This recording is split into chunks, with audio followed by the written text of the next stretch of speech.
All right दोस्तों, old जिला पर आपका फिर से स्वागत है। जैसे कि आप जानते हैं, सैमसन अपने इनक्रेडिबल साइज, सिमेट्री और स्टेज प्रेजेंस के लिए जाने जाते हैं, लेकिन उनके पोजिंग भी कमाल के हैं जो सचमुच उनके फिजिक को एक अलग लुक देती है। तो आज हम उसके 7 कंपल्सरी पोजेस का एनालिसिस करेंगे step by step Arnold classic 2025 के फुटेज के साथ। तो चलिए दोस्तों शुरू करते हैं फ्रंट डबल बाइसेप्स से। देखिए कैसे सैमसन अपने बाइसेप्स पीक को मैक्सिमाइज करता है, रिस्ट को थोड़ा बाहर की तरफ ट्विस्ट करके। ये इनक्रेडिबल माउंटेन इफेक्ट बनाता है। पर मुझे लगता है कि सैमसन को यहाँ पर थोड़ा और बाइसेप्स पिक की जरूरत है, लेकिन उसके बाइसेप्स और फोरम्स के बीच का सेपरेशन एक्सेप्शनल है और उसकी शोल्डर विथ एक पावरफुल भी टेपर भी बनाती है। अब फ्रंट लेट स्प्रेड पर चलते हैं। सैमसन का लेट स्प्रेड फेनोमेनल है, उसकी कंट्रोल एक्सीलेंट है और सबसे जरूरी बात यह है कि वो वाइब्रेट नहीं कर रहा है पोजिंग के दौरान और पोज को बिल्कुल परफेक्टली होल्ड करके रखा है। दोस्तों वो सिर्फ अपने लेट्स को स्प्रेड ही नहीं कर रहा है, वो एक 3 डायमेंशनल इफेक्ट बनाने की कोशिश कर रहा है। सैमसन यहाँ पर सचमुच डोमिनेट कर रहा है।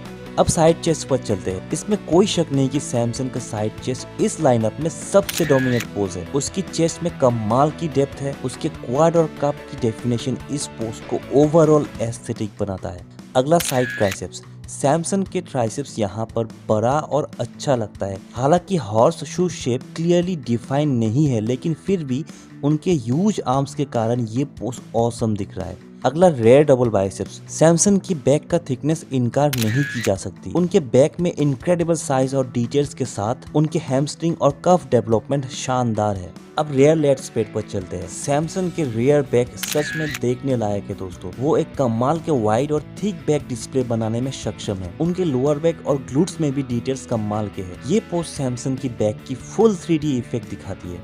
अंत में दोस्तों एब्डोमिनल और थाई पोसेस। सैमसन के क्वाड सेपरेशन रिमार्केबल है, डिटेल्स और डेफिनेशन क्लियरली विजिबल है, लेकिन मुझे लगता है उसके एब्स पूरी तरह से विजिबल नहीं है और उसके एब्डोमेन हमेशा ब्लोटेड लगता है। मुझे लगता है सैमसन को इस पर काम करना चाहिए। अब अंतिम पोज पर चलते हैं, मोस्ट मस्कुलर। इसमें कोई डाउट नहीं कि सैमसन इस पोज पर कमाल के दिखते हैं। उनके मैसिव चेस्ट, आर्म्स और शोल्डर साइज इस पोज को इस लाइनअप में सबसे खतरनाक बनाता है। तो दोस्तों ये रहा सैमसन के सारे पोज इस बार के आर्नोल्ड क्लासिक। तो दोस्तों आपको सैमसन की फिजिक कैसा लगा और आपके हिसाब से सैमसन को कौन सी मसल पर ट्रेनिंग ज्यादा करना चाहिए, कमेंट पर बताएं। और ऐसी फिटनेस रिलेटेड वीडियोस HD में देखने के लिए चैनल को सब्सक्राइब जरूर करें। मिलते हैं बहुत जल्द अगले वीडियो में।